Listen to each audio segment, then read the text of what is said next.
I was sitting in a classified briefing room at Fort Meade, 800 miles away from my hometown, when my secure phone buzzed. Not a call. Not a message from my unit, a fraud alert. I glanced at it without thinking. Then I read it again. Your credit card has been charged $4,200 for custom leather upholstery. I blinked.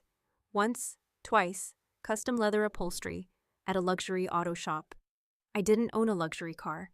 I drove a 9-year-old Honda with a dent on the passenger door and a Bluetooth system that only worked when it felt like it. So I stared at the screen a little longer, waiting for it to make sense. It didn't. Around me, the briefing kept going. Low voices, screens glowing. Someone flipping through slides about network vulnerabilities. None of it landed, because my brain had already shifted tracks. Fast, clean, cold. I stepped out of the room without saying a word. No one stopped me. When you carry a TS/SC, eye clearance people assume you have a reason. I walked down the hallway, quiet. Fluorescent lights, government carpet that's seen better decades. I opened the alert again. Same number, same charge, pending. I logged into my banking app. Then my credit card portal. There it was. $4,200, auto upholstery, Maryland-based shop I'd never heard of. I checked the timestamp, 10 minutes ago. That's when something in my chest tightened. Not panic. Not yet. Recognition, because I knew exactly one person who would think this was a good idea. My mother, Brenda Gallagher. The kind of woman who says things like, "It's not stealing if it's family." The kind who smiles while doing damage. And my sister Kinsley, 23, chronically online, professionally unsuccessful. Last I checked, she was posting filtered photos and calling it brand building. 2 days ago, she posted a video. I remembered it now. She was standing in front of a white Range Rover, smiling like she owned the world. Caption said, "Hard work pays off." Brand deals finally came through. I didn't like the video, didn't comment, just watched it once and moved on. Because I don't engage with fantasy. I build things that hold up under scrutiny. That's my job.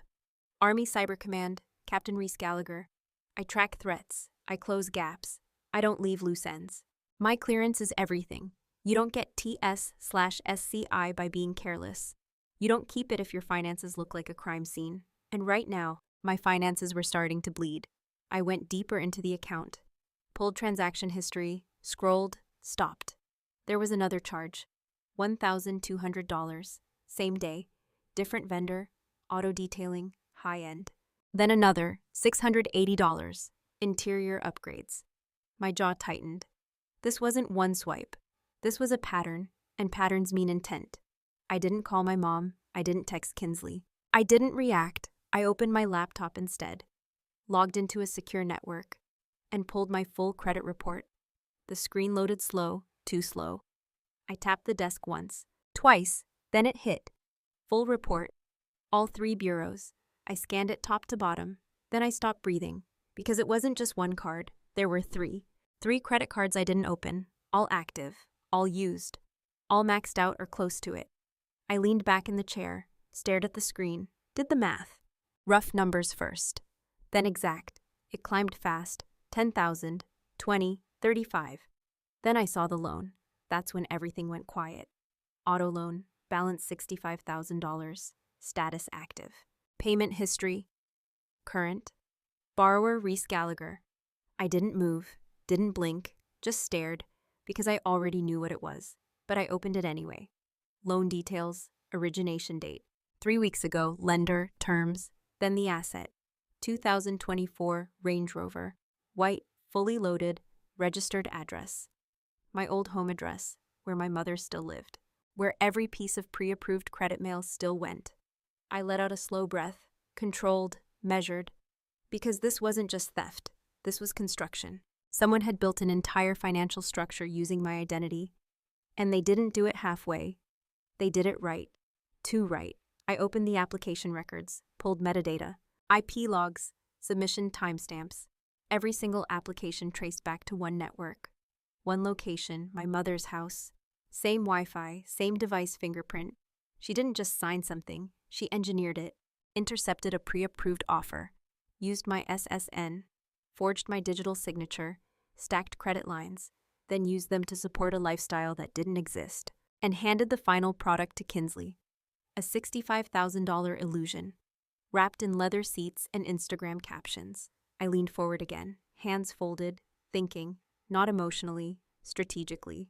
Because now this wasn't just personal. This was federal, identity theft, wire fraud, mail fraud, all tied to a military officer with top-level clearance, which meant one thing. If I didn't report this immediately, I wasn't the victim anymore. I was the risk. And in my world, risk gets removed. Quietly, permanently. I opened a new tab, pulled my clearance guidelines, debt thresholds, reporting requirements, everything I already knew but needed confirmed. Unexplained debt, high-value discrepancies, failure to report. Each one a red flag. Each one a reason to suspend access. No clearance means no job. No job means no career. No career means everything I built gone. Because my mother wanted my sister to play rich. I closed my eyes for a second. Not long, just enough.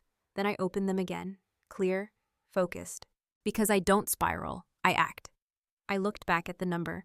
Total exposure, $82,000. $82,000 of fraud, sitting in my name, glowing on a government-issued screen. And the worst part? They thought I wouldn't notice. That distance meant blindness. That silence meant permission. They were wrong, very wrong. I reached for my phone, paused. Because this next step mattered. Not emotionally, legally. Everything from here on out would be documented. Time-stamped. Reviewed by people who don't care about family dynamics. Only facts. And the fact was simple. My identity had been stolen. By my own mother. To fund my sister's fake life. I unlocked my phone. Scrolled to a contact I never thought I'd need. Base Legal, JAG office. My thumb hovered for half a second. Then I pressed call. And as the line started to ring, I stared back at that $82,000 number and realized something very clearly. This wasn't a family problem anymore. This was a federal case. And whatever happened next was going to change my family forever. Have you ever trusted someone so completely that you never even thought to check what they were doing behind your back until it was already too late? Comment below. And if you want stories that don't sugarcoat what real betrayal looks like, hit subscribe. The line clicked and someone picked up on the second ring. Captain Gallagher, this is Major Collins. No small talk, no delay. I stepped further into the empty hallway and lowered my voice. I need legal guidance, possible identity theft, high dollar amount. There was a pause, not confusion, calculation. How high? 82,000. Another pause, longer this time. Are you the victim or the subject? That's how they ask. Clean, direct, no emotion. I'm the victim. But it's in my name. Then you're both until proven otherwise. That landed exactly how it was supposed to. I leaned against the wall. Walk me through it. He didn't hesitate. In the military, unexplained debt of that size flags you as a security risk immediately. If it hits your file before you report it, your clearance gets suspended pending investigation. Suspended, not reviewed, not questioned, suspended. And once that happens, I asked, you're pulled from all sensitive duties. Your command gets notified. Your career stalls, maybe permanently, maybe. That word doesn't exist where I work. There's only probability. And the probability of recovery after a clearance hit like that low. Very low. So I report now, I said. Yes, immediately. You document everything. You file identity theft with federal agencies. You create a paper trail before this creates one for you. I nodded even though he couldn't see it. And if I don't, silence. Then flat. Then it looks like you're hiding something.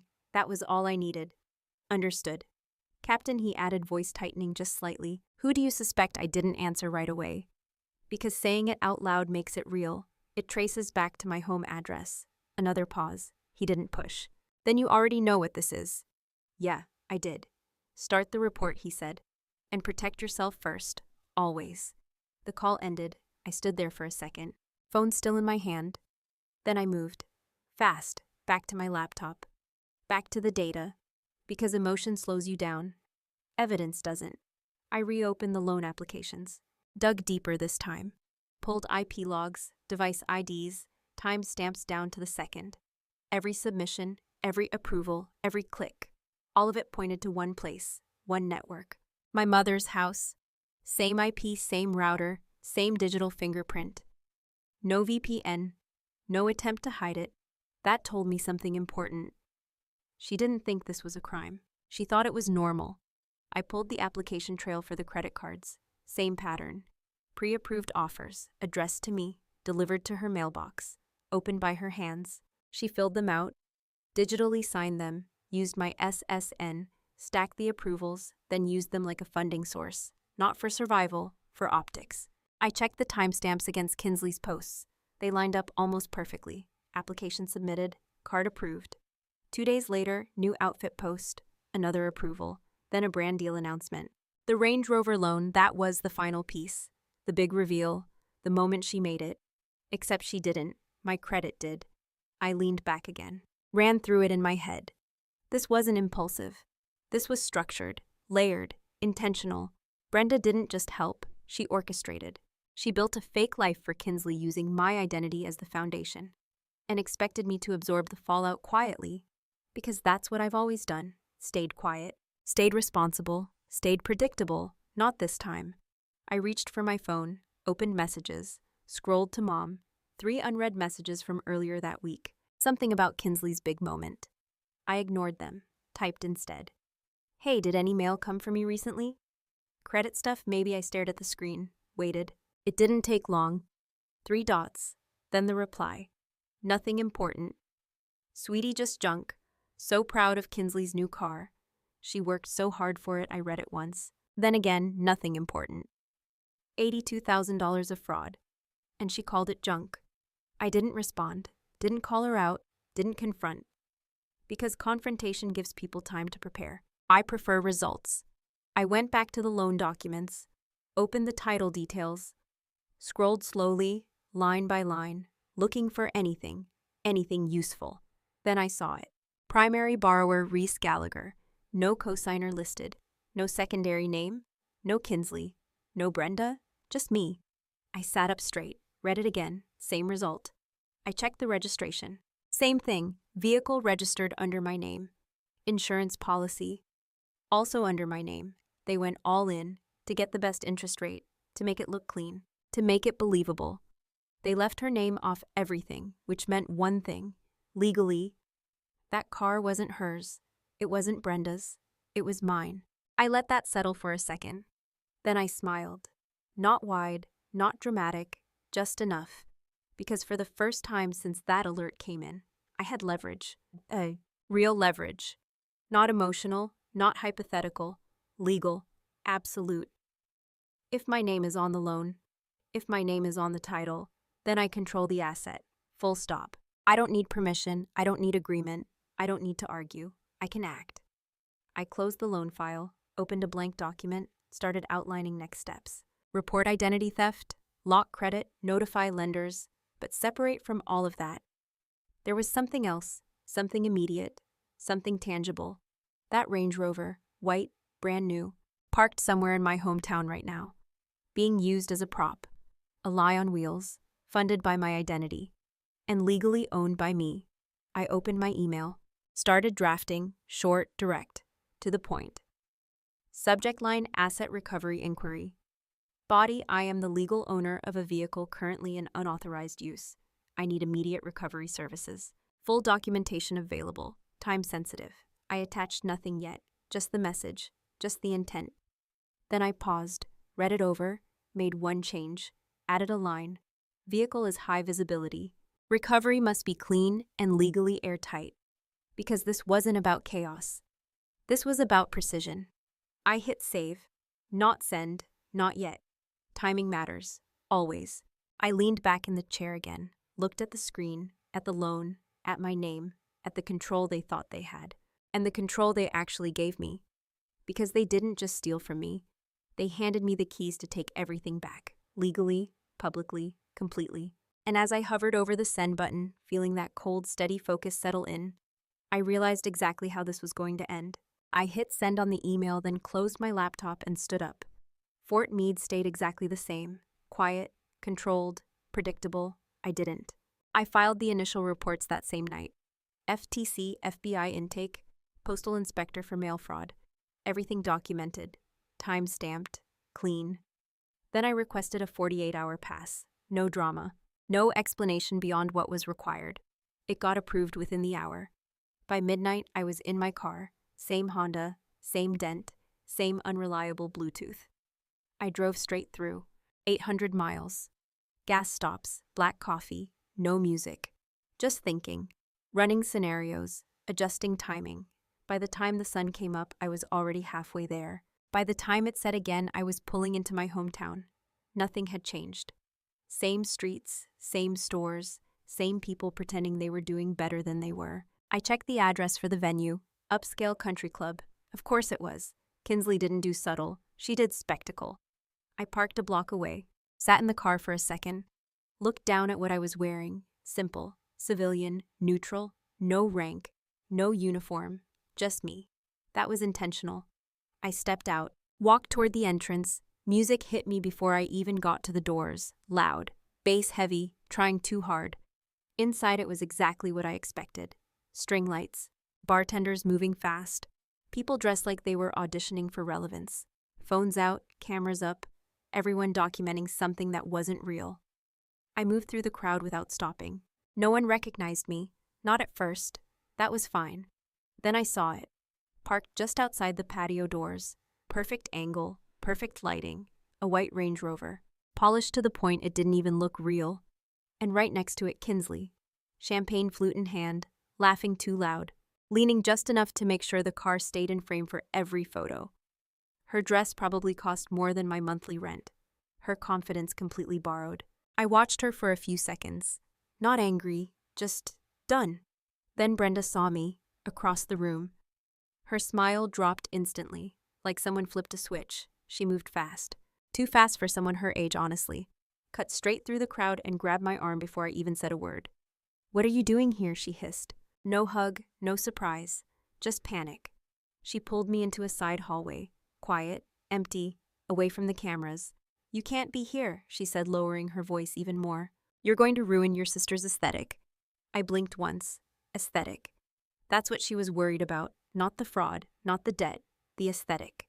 I reached into my bag, pulled out a folded document, set it on the small table between us, didn't say anything. She looked down, saw the header, the lender's name, the loan number. Her eyes flickered. Just for a second. Then she looked back up, smile gone, but not scared, not yet. "Why are you bringing this here?" she asked, still controlled, still trying to steer.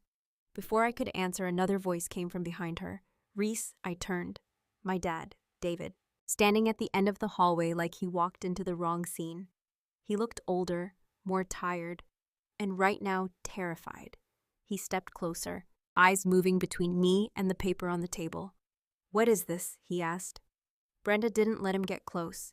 She stepped in front of the table, blocking it, like that would change anything. "It's nothing," she said quickly. "She's just being dramatic." There it was, right on schedule. Minimize, deflect, reframe. I unfolded the document fully, turned it so both of them could see. Auto loan, $65,000. Borrower Reese Gallagher. My dad's face went pale. Actually pale, like the blood just left. Brenda didn't look at him. She kept her eyes on me, sharp now, calculating. "We only borrowed your credit," she said quietly, not apologizing, not even pretending to.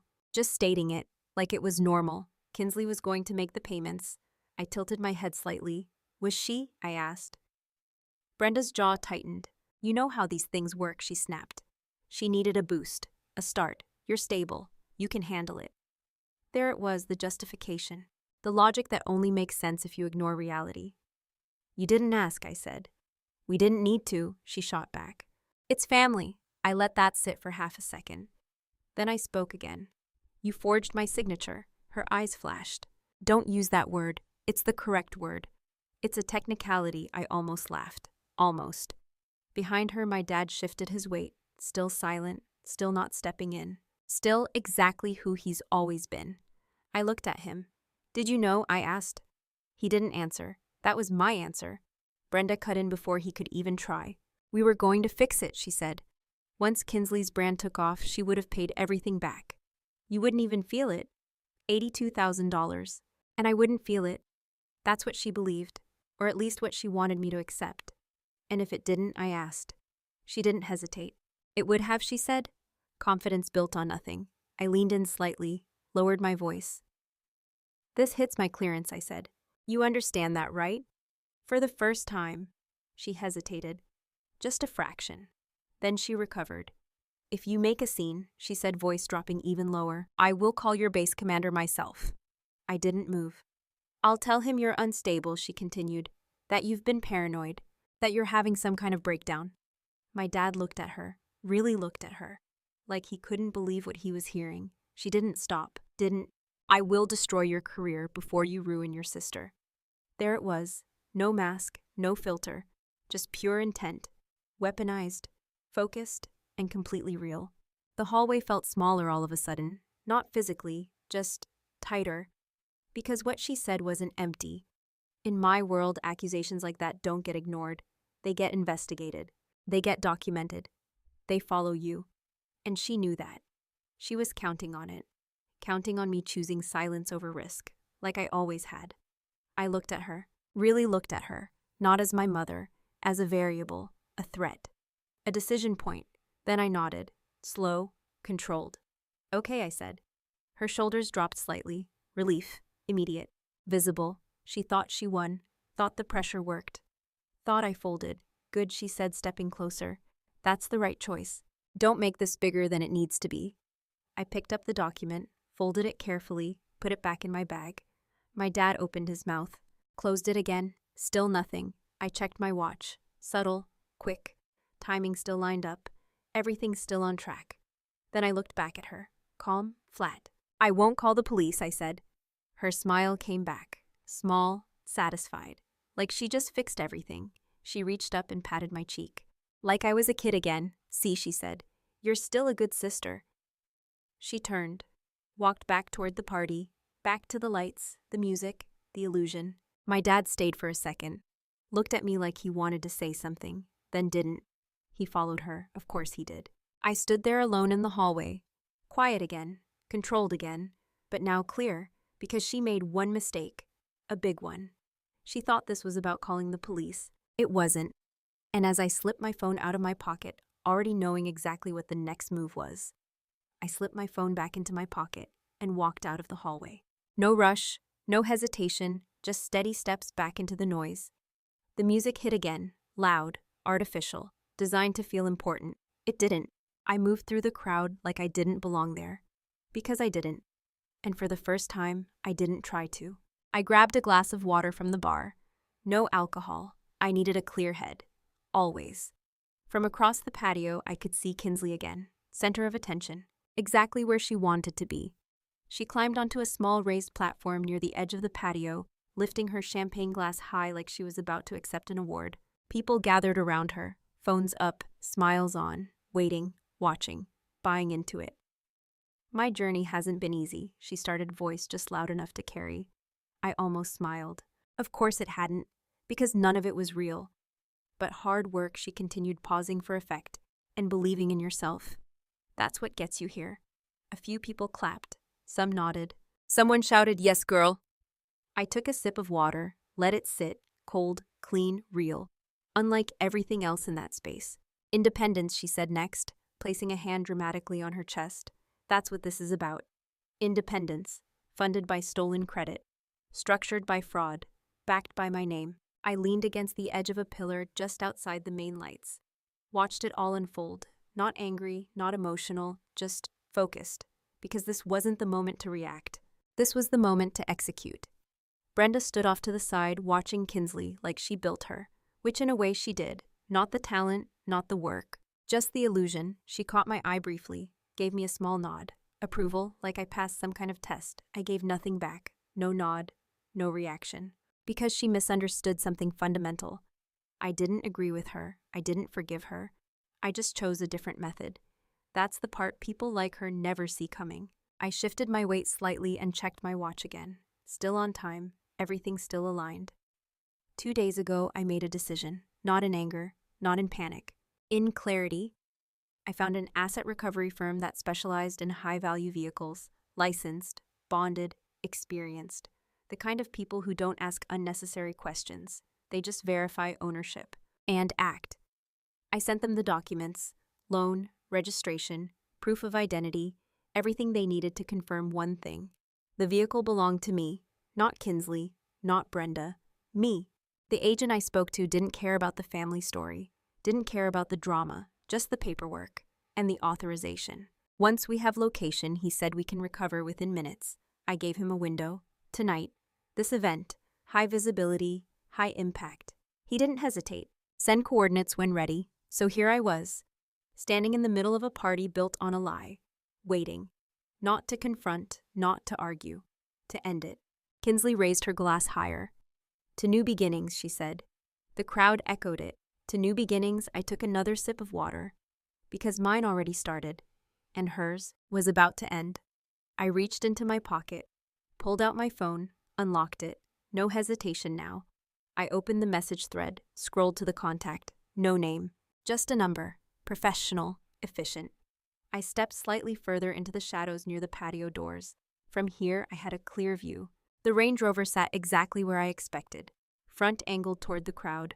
Paint reflecting the lights. License plate fully visible. Perfect. I lifted my phone, took a photo. Clean shot, no obstructions. Then another, closer. Focused on the plate. Then one more, wide angle, context. Proof of location. I opened the message, attached the photos, typed quickly. Vehicle on site, white Range Rover, plate attached. Country Club patio entrance, coordinates incoming. I copied the GPS location directly from my map, pasted it, read it once, everything accurate, everything clear. I hit send. No second guessing, no delay. The message delivered instantly. I locked my phone, slipped it back into my pocket, and waited. Seconds, not minutes. Seconds. Then my phone vibrated. I didn't rush to check it. I already knew what it was. I pulled it out anyway, opened the message. 3 words. 3 minutes away. I looked up, back at the party. Nothing had changed. Music still loud, people still laughing, Kinsley stepping down from the platform, immediately surrounded by people telling her how amazing she was. Brenda smiling like everything was under control. My dad standing off to the side, still not looking at me. Same dynamic, same illusion, just on borrowed time. I stepped back, further into the shadows, out of the direct light, out of the frame of every phone camera, not hiding. Positioning, there's the difference, because I didn't need to be seen yet. I needed to be there when it mattered. The bass from the DJ pulsed through the floor, strong enough to feel in your chest, strong enough to cover other sounds, important sounds, like engines, heavy ones, industrial. I checked my watch one last time, right on schedule, and then beneath the music barely noticeable to anyone who wasn't listening for it, I heard it. A low, steady rumble. Getting closer, the rumble got louder, still buried under the bass, still invisible to everyone else. But I felt it, right on time. Headlights swept across the circular driveway just beyond the patio. Slow, controlled, deliberate. A flatbed tow truck rolled into view like it belonged there. Clean truck, no noise beyond the engine, no flashing lights, no drama, just business. It pulled right up to the edge of the patio, close enough that the reflection of it cut across the side of the Range Rover. That's when people started noticing. Music kept going for another second, maybe 2.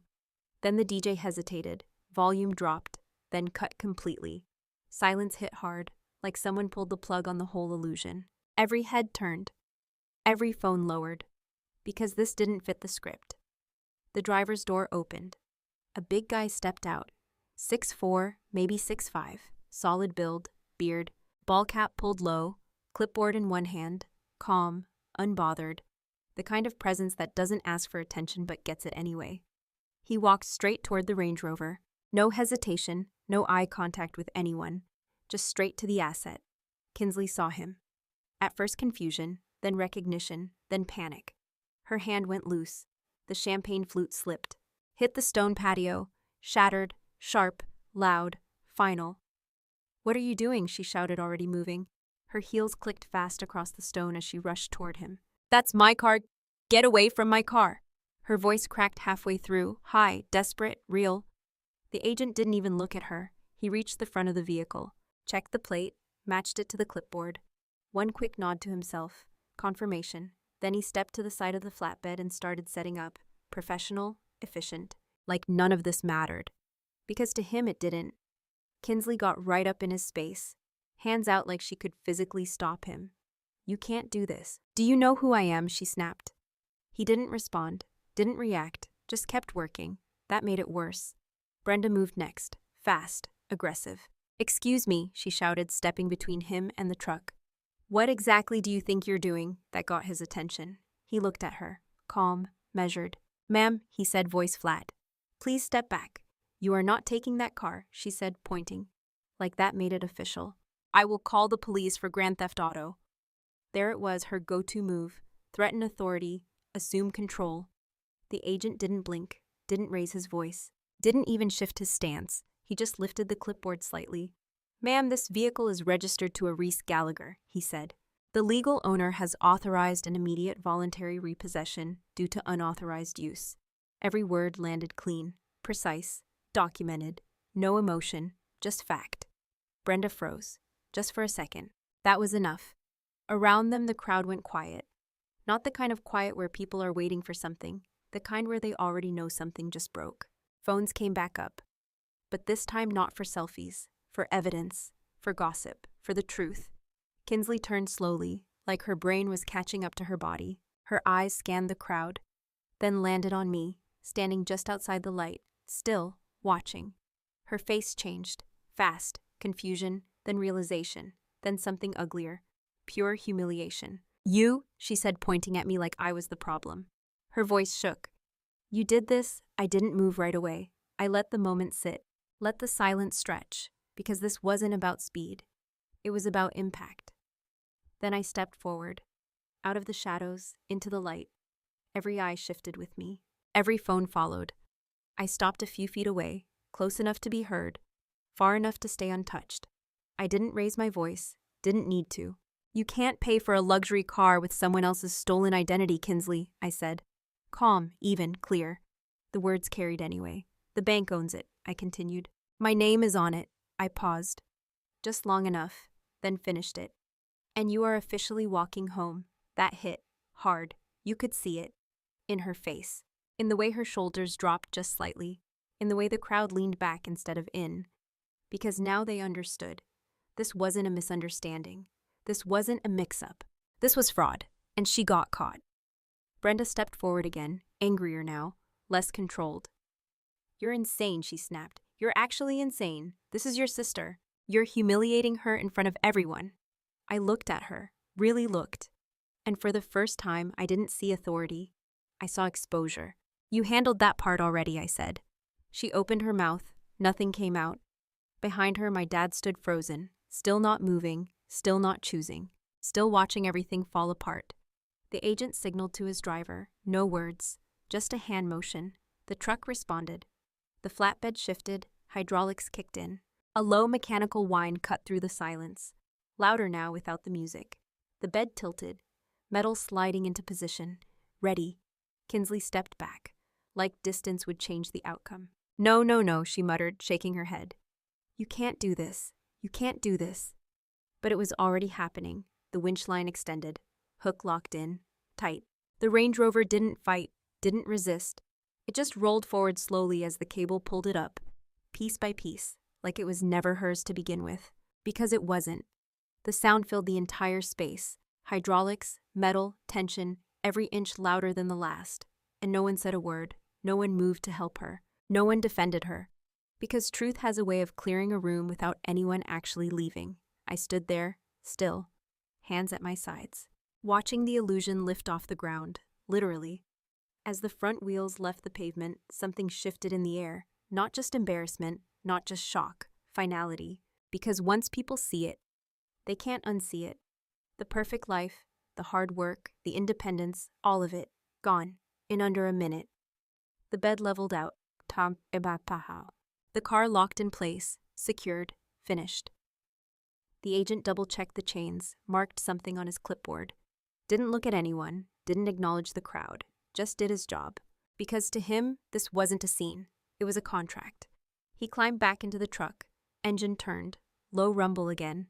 And as the truck started to pull away carrying that $65,000 mistake out of the country club, I didn't look at Kinsley. I didn't look at Brenda. I watched the car.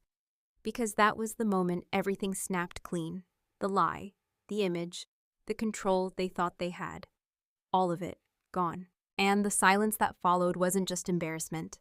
It was the sound of something breaking that wasn't going to be put back together. But for Brenda, this was just the beginning. The truck disappeared past the gates, just like that, gone. The sound faded, the headlights vanished, and the silence it left behind felt heavier than anything that came before it.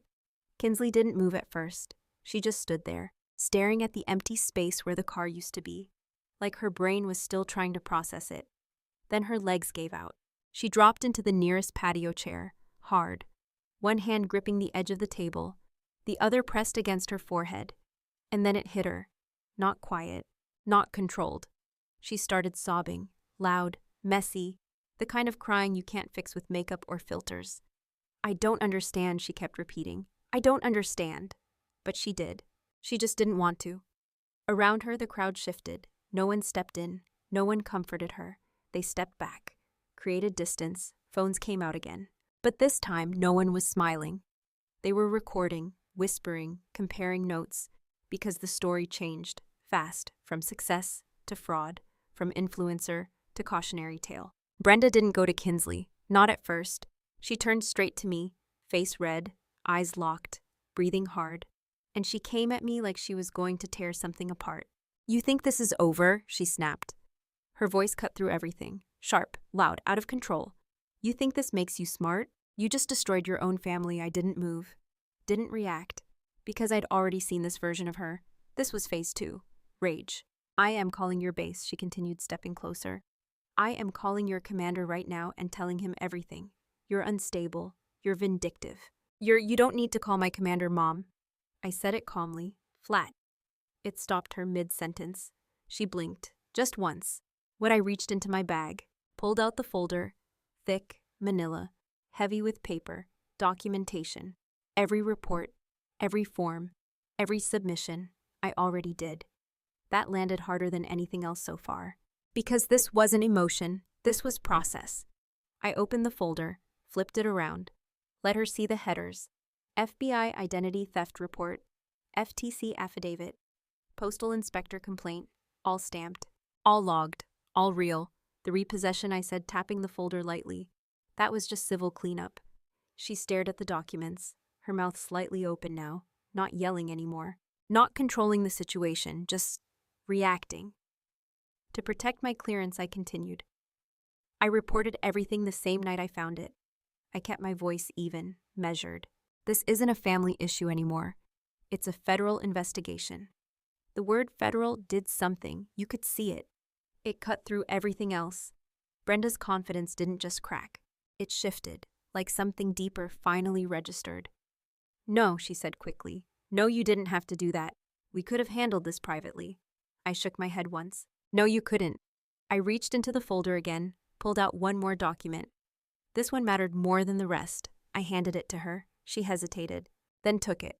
Her hands weren't steady anymore. She scanned the page, eyes moving fast, then slower, then stopping completely. "What is this?" she asked, but the question came out thin. "You forged a federal document using a military officer's SSN," I said.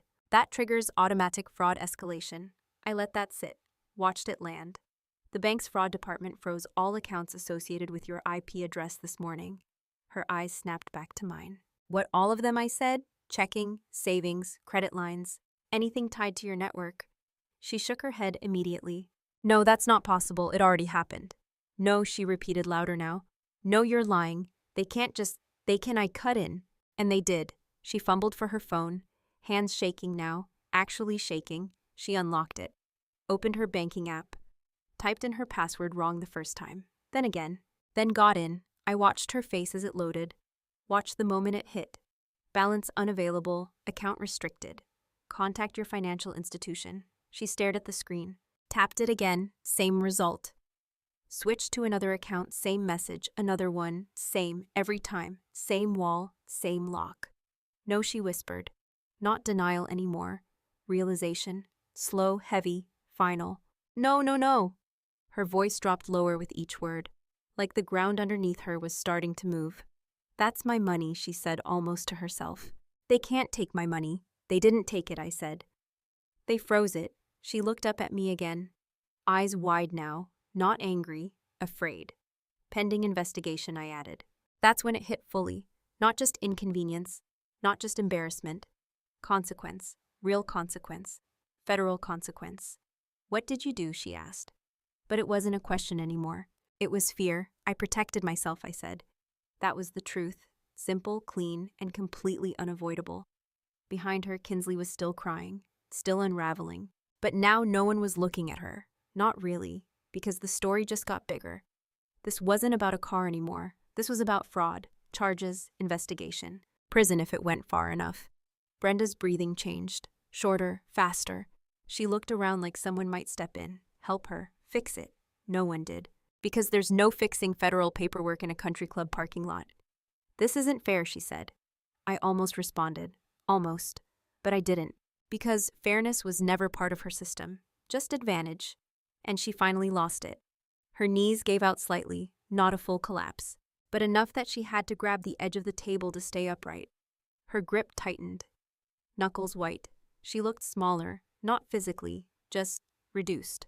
Like something got stripped away. All that control, all that certainty, gone. Replaced with something she couldn't manage. Fear. Real fear. The kind that doesn't go away when the room changes. The kind that follows you home. The kind that waits for you in official letters and scheduled calls. She turned her head slowly, looked past me, toward the parking lot, toward where the truck disappeared, then further, until her eyes landed on my dad, still standing there, still silent. But now, he wasn't just watching, he was seeing everything for the first time. And as she looked at him, searching for something support defense, anything at all, I could see it clearly. This wasn't just falling apart. It was over. I watched her look at him. That was new. Brenda didn't usually look for help. She expected it, but now she needed it. And for the first time, it wasn't automatic. My dad stood there for a second longer. Then he moved. Slow at first, like he wasn't sure his legs were going to cooperate. Then a little faster, not rushing, but committed. He stepped into the space between all of us, between the noise and the silence, between what used to work and what clearly didn't anymore. He looked at Kinsley first, still crying, still shaking, mascara running, dress wrinkled, everything she built for tonight, gone. Then he looked at Brenda, still gripping the table, still holding that piece of paper like it might disappear if she let go, still trying to process something she couldn't control. Then he looked at me, really looked this time, not past me, not around me, at me. And I could see it, the conflict, the calculation, the same thing he always did. Trying to find the version of this where no one had to face consequences. Reese, he said finally. Voice low, careful, like he was stepping onto thin ice. Please. Let's just go inside and fix this as a family. There it was, his move, his default.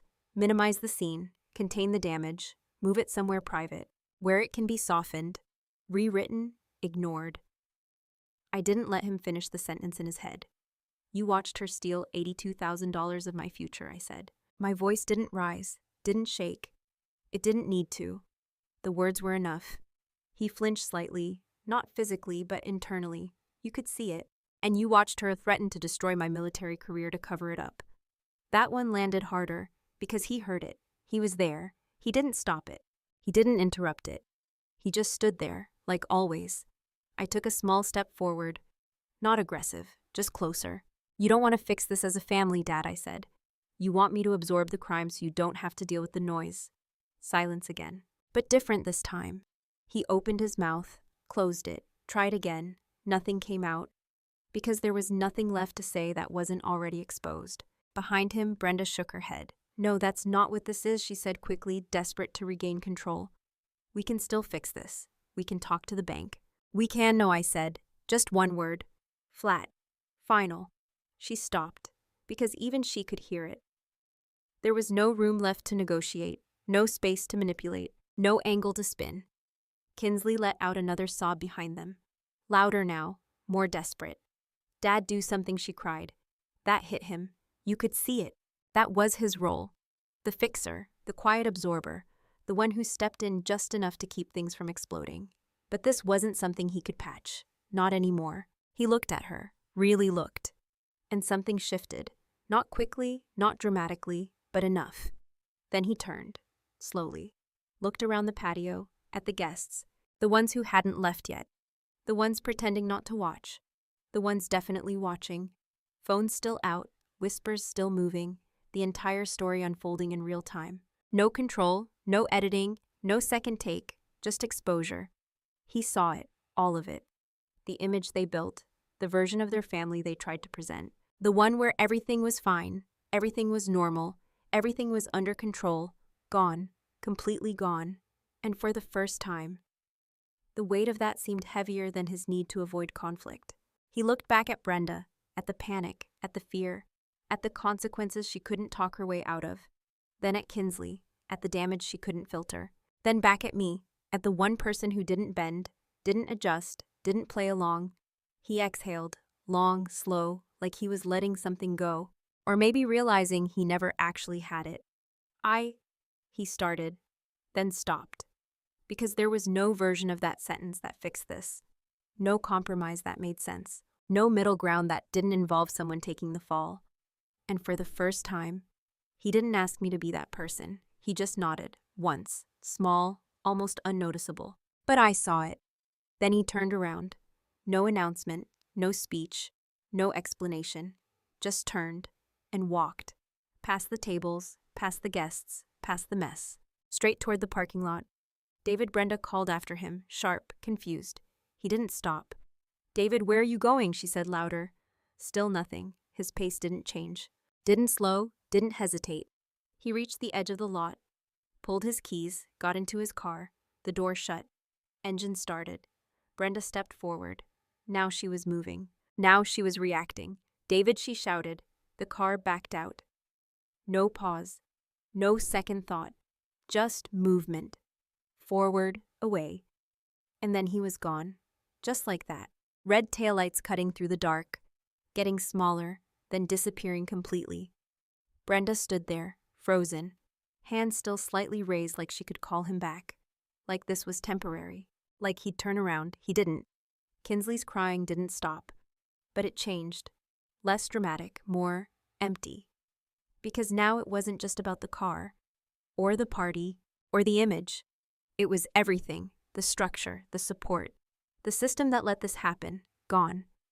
And no one was stepping in to replace it. I looked at both of them one last time. Not with anger, not with satisfaction, just clarity, because this wasn't a win. It was an ending, the kind you don't fix, the kind you don't revisit, the kind you walk away from. I turned, no hesitation, no delay, and started walking toward my car, each step lighter than the last. Not because it was easy, but because it was done. Behind me the noise stayed. The voices, the crying, the fallout. None of it followed. And as I reached the edge of the lot, the space opening up in front of me instead of closing in, I didn't look back. I started my engine and pulled out of that parking lot without checking the rearview mirror. 6 months later, I was back at Fort Meade. Same base, same routines, same secure doors that only open if everything about you checks out. Mine did. Fully, no flags, no restrictions. My clearance wasn't just intact, it was reinforced. Because I reported early, documented everything, did exactly what I was trained to do. Integrity isn't something you say, it's something you prove when it costs you something. And this cost me a family. I parked in my usual spot, walked into the building, badge scanned, door clicked open. Simple, clean, predictable. That's what I built my life on. Inside my office, everything was exactly where I left it. No chaos, no surprises, no unexpected charges waiting to show up and wreck my week. I sat down at my desk, logged into my system. Then almost out of habit, I pulled up my credit report. One more time. Not because I needed to, because I wanted to see it. Clean. All 3 bureaus. No fraudulent accounts, no suspicious activity. The cards gone, the loan gone. The entire $82,000 wiped, reversed, corrected. Because once the investigation locked in, the banks moved fast. Fraud departments don't negotiate, they verify. And once they verified everything, they removed it. Every dollar, every line, every trace. Like it never existed. Except it did, and I remember exactly how it got there. The federal case moved just as clean. Brenda didn't fight it, she couldn't. The evidence was airtight. IP logs, application records, signature verification, mail interception, everything tied back to her, not circumstantial, direct.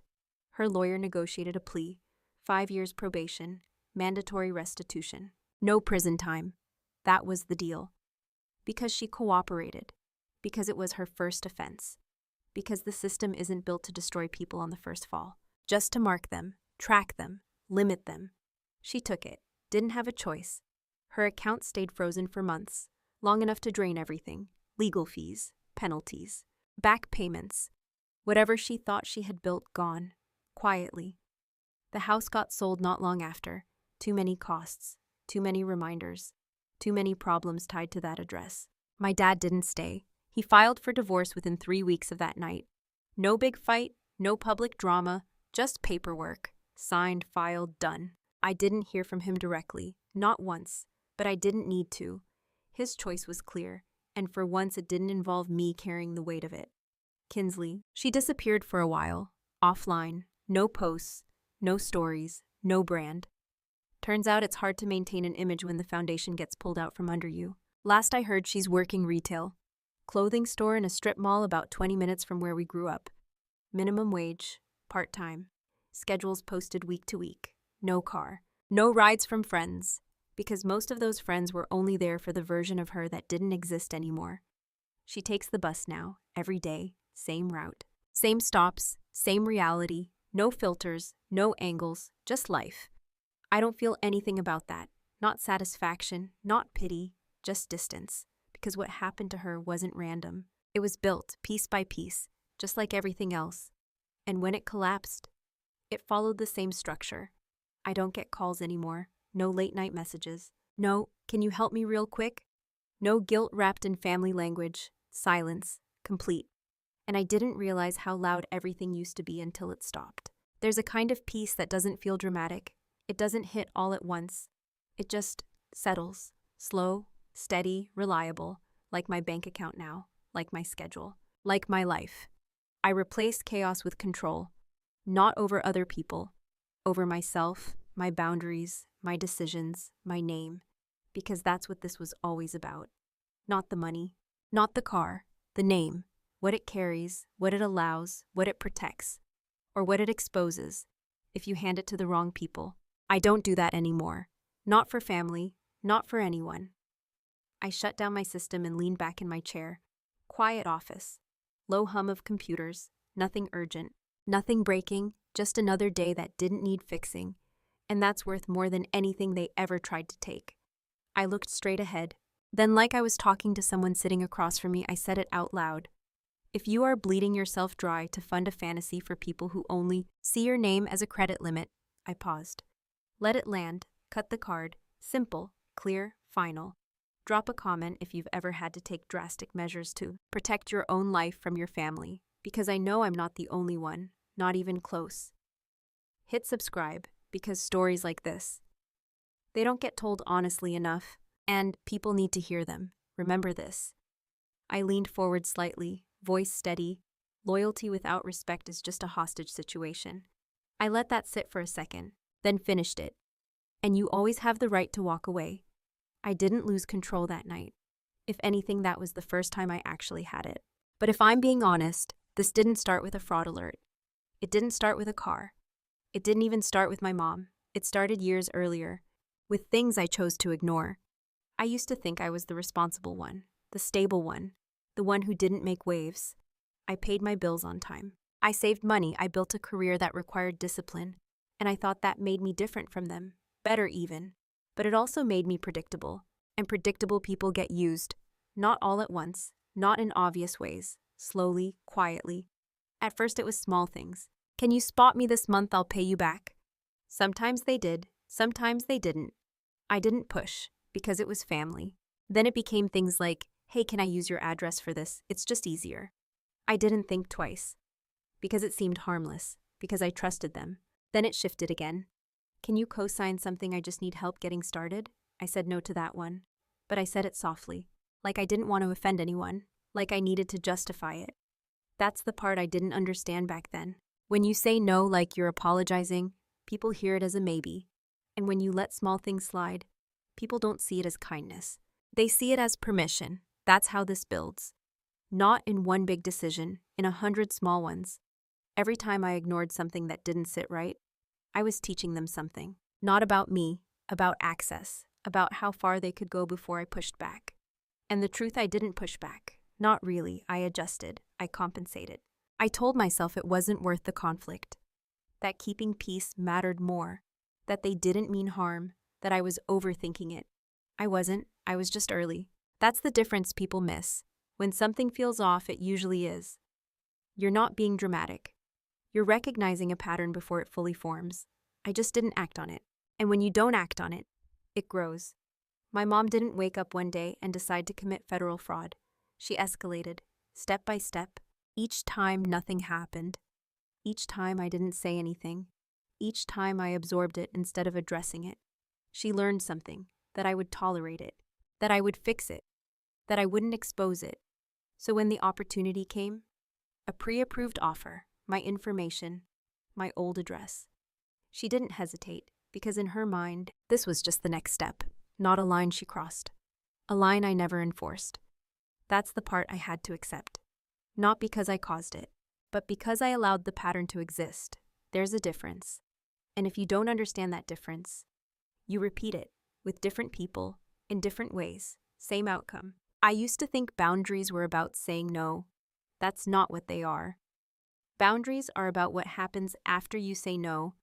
Do you enforce it, or do you fold when it gets uncomfortable?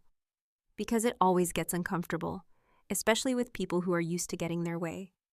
I didn't enforce mine, not consistently, not clearly, and that created a gap, a big one, big enough for someone to step into and build something I never agreed to.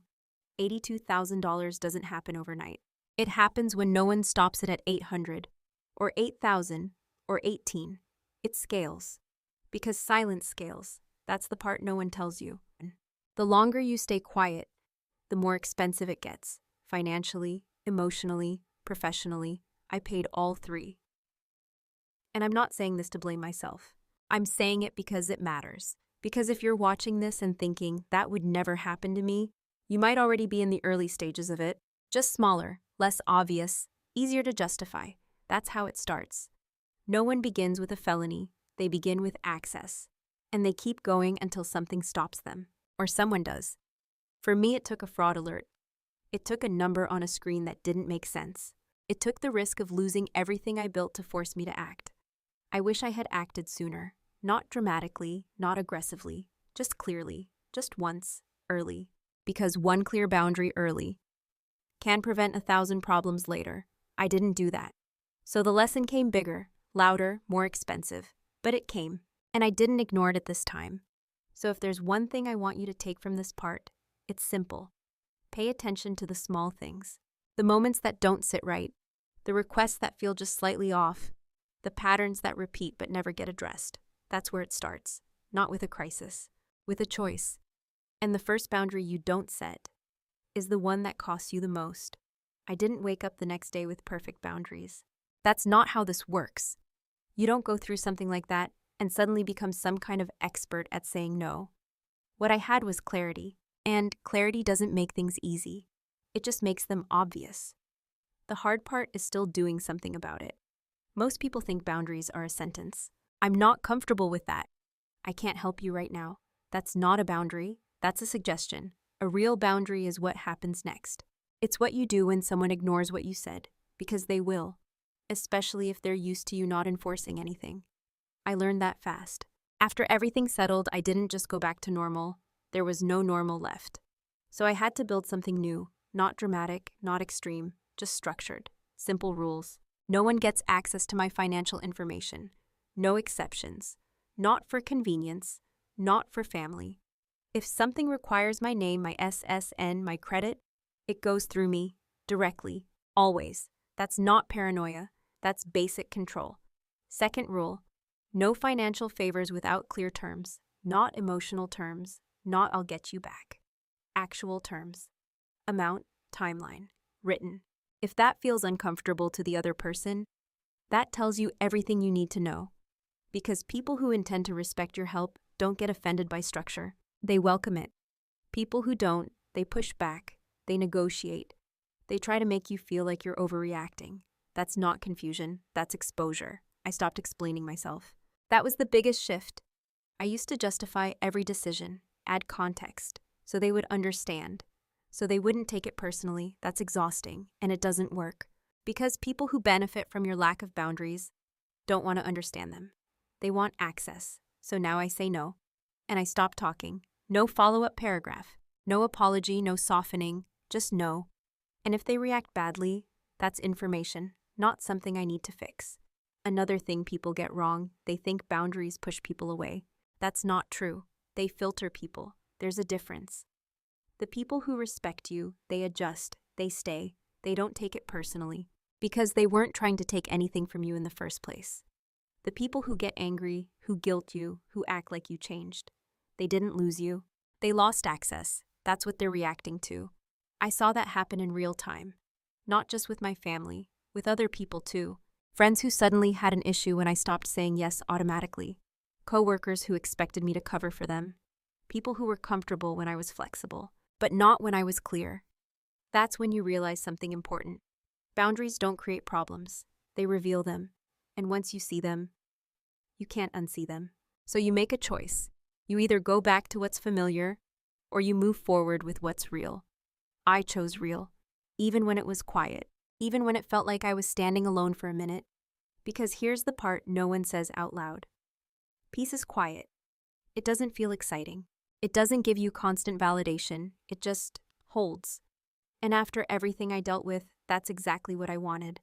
I also changed how I make decisions. I don't respond immediately to anything that involves money or commitment. Not texts, not calls, not pressure. I give it time, even if I already know the answer. Because time removes emotion, and emotion is where bad decisions live. If something still makes sense after a few hours, then I consider it. If it doesn't, that tells me it was never solid to begin with. I also verify everything, every account, every report, regularly. Not because I expect something to go wrong, because I don't leave blind spots anymore. Trust doesn't replace verification, not even with people you care about, especially not with people you care about. That's another hard truth. You can love someone and still limit what they can access. Those things are not in conflict. They're necessary, because love without structure turns into entitlement. And entitlement always costs someone something. Usually the person who doesn't enforce limits. That used to be me. It's not anymore. And the biggest shift, I stopped seeing boundaries as something I do for other people. I do them for me, to protect my time, my energy, my name. Because once you understand what your name actually holds, your credit, your reputation, your career, your future, you stop handing it out casually, or emotionally, or out of guilt. And if there's one thing I want you to take from this part, it's this. If it costs you your peace, it's not a favor, it's a liability. And the sooner you treat it that way, the less it takes from you later. I didn't walk away from that situation thinking I won. That's not what it felt like. There was no moment where everything clicked and I thought, that was worth it. What I felt was quiet. Not relief, not happiness. Just space. And for the first time in a long time, that space wasn't filled with someone else's expectations. It was mine. That's when I realized something I hadn't fully understood before. This wasn't about revenge. Not really. It was about control, not controlling other people. Controlling what I allow into my life. That's a very different thing. And once I saw that clearly, I built one rule. Simple, non-negotiable. No one benefits from my life if they don't respect me. That's it. That rule changed everything. Not overnight, but consistently, because it gave me a filter. A way to make decisions without overthinking every situation. If someone respects me, my time, my boundaries, my name, they stay. If they don't get access. Not partial. Not conditional. None. That applies to everyone. Friends, coworkers, family, especially family. Because that's where most people get it wrong. They think family is an exception. That blood means automatic access, automatic forgiveness, automatic second chances. It doesn't. Not when respect is missing, not when trust is broken, and definitely not when someone is willing to put your future at risk for their comfort. That's not family, that's liability, and I don't carry liabilities anymore. I manage risk. That's what I do professionally. Now I do it personally too. I started paying attention to patterns instead of words. What people do, not what they say. Because people will tell you they care about you. They'll say they respect you. They'll promise they'd never cross a line. And then they do, not all at once. But enough. Repeatedly. That's the part you measure, not the apology after, the behavior before. I don't wait for things to get bad anymore. I don't give endless chances hoping someone will eventually act right. Because every extra chance costs something. Time, energy, focus. Sometimes more, like I learned. So now I cut things earlier, cleaner, not aggressively, just decisively. And here's the part that might not sound comfortable. You don't need closure to move on. You don't need someone to admit they were wrong. You don't need an apology. Because the people who actually understand what they did, they don't need to be forced to say it. And the ones who don't, they're not going to change because you explain it better. That's another trap. Thinking if you just say it the right way, they'll finally get it. They won't. Because it's not about understanding. It's about willingness. And if that's not there, no amount of explanation fixes it. So I stopped explaining. I act. I decide. I move. That's it. Another thing that changed, I stopped confusing loyalty with sacrifice. That one took a while. Because we're taught that loyalty means sticking by people no matter what. That's not loyalty. That's endurance. And endurance without respect turns into something else. It turns into you shrinking yourself to keep someone else comfortable. I don't do that anymore. Loyalty, real loyalty, has conditions. Respect, accountability, reciprocity. If those aren't there, it's not loyalty, it's imbalance. And imbalance always breaks, eventually. I just saw what that looks like when it goes too far. So now I keep things balanced, on purpose. And if someone tries to tilt that balance, I don't argue.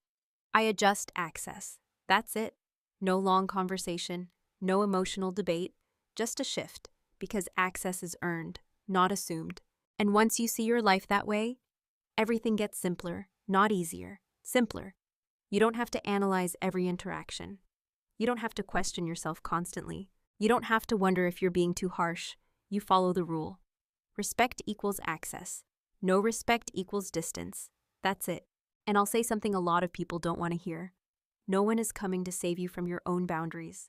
Not your family, not your friends, not your job. If you don't enforce them, no one will. And you'll keep paying for it. In ways you don't always see right away, until one day you do. I saw it, I dealt with it, I fixed what I could, and I removed what I couldn't. That's the part that matters. So if you're watching this and something feels familiar, if there's someone in your life who treats your time, your money, your trust like it's theirs to use, pay attention to that. Don't wait for it to get worse, because it will. That's how patterns work. They don't stop on their own, you stop them, or they scale. And if you take anything from everything I've said, make it this. You don't owe access to people who misuse it. Not because they're family, not because of history, not because it's uncomfortable to say no. None of that changes the outcome. Respect is the baseline, not a bonus. And if that's missing, so should your availability. If this story hit closer than you expected, subscribe, because sometimes the hardest thing you'll ever do is choose yourself and not apologize for it.